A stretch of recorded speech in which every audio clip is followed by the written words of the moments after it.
ఎన్టీఆర్ జిల్లా మైలవరం నియోజకవర్గంలో school bus ప్రమాదం కలకలం రేపింది. జీ కొండూరు మండలం కట్టుబడిపాలెం వద్ద సుమారు 20 మంది విద్యార్థులతో వెళ్తున్న ఇబ్రహీంపట్నం శ్రీ చైతన్య స్కూల్ బస్సు తారకరామ కాల్వలో బోల్తా పడింది. ప్రమాదాన్ని గమనించిన ప్రయాణికులు, స్థానికులు, రైతులు వెంటనే స్పందించి బస్సులో ఉన్న చిన్నారుల్ని సురక్షితంగా బయటకు తీసుకొచ్చారు.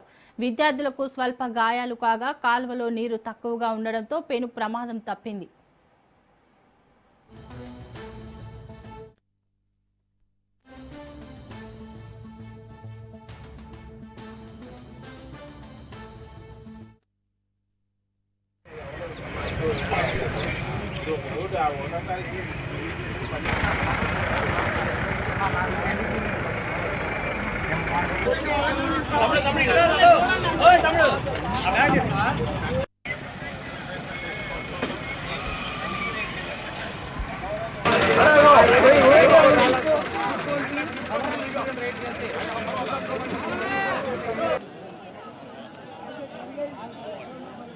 పక్కన పడేసేవారు